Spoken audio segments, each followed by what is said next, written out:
ప్రస్తుతం ఉన్న పరిస్థితుల్లో గవర్నమెంట్ నుంచి ఎలాంటి సహాయం పొందాలన్నా కూడా ఖచ్చితంగా రేషన్ కార్డు ఉండాలి. నిరుపేదలకు ప్రభుత్వ పథకాలు అందించాలన్నా కూడా ఇది ఉండాల్సిందే. దారిద్ర్య రేఖకు దిగువన ఉన్న వారికి ఈ రేషన్ కార్డును అందిస్తోంది ప్రభుత్వం. అయితే జాతీయ ఆహార భద్రతా చట్టం ప్రకారమే కొత్తగా రేషన్ కార్డు తీసుకోవాలనుకునే వారికి నిర్దిష్ట అర్హతలను తెలుసుకోవాల్సిన అవసరం ఉంది. వాటి గురించి చూద్దాం. కుటుంబంలో ఎవరైనా వ్యక్తికి ప్లాట్ లేదా ఇల్లుతో సహా 100 చదరపు మీటర్ల కంటే ఎక్కువ ఇల్లు ఉంటే రేషన్ కార్డు కోసం వారు అనర్హులు. అలాగే కారున్నా కూడా రేషన్ కార్డు పొందడానికి అనర్హులు. ఏసీ ఉన్నా కూడా రేషన్ కార్డుకు దరఖాస్తు చేసుకోకూడదు. కుటుంబంలో ప్రభుత్వ ఉద్యోగి ఉన్నా ప్రభుత్వం ద్వారా పెన్షన్ పొందుతున్న వారికి కూడా రేషన్ కార్డు ఉండదట.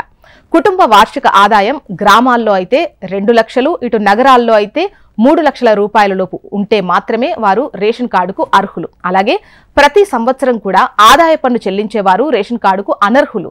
ఎవరైనా సరే తప్పుడు పత్రాలు చూపించి రేషన్ కార్డు పొందితే వారికి జరిమానాతో పాటు శిక్ష విధించవచ్చు. అందుకే ఇలాంటి వారు వెంటనే రేషన్ కార్డును ప్రభుత్వానికి సరెండర్ చేస్తే మంచిది. ఒకవేళ మీకు రేషన్ కార్డు ఉన్నప్పటికీ అర్హతా ప్రమాణాలకు అనుగుణంగా లేకపోతే చట్టరీత్యా ప్రభుత్వం పలు నిర్ణయాలను తీసుకునే ఛాన్స్ ఉంది.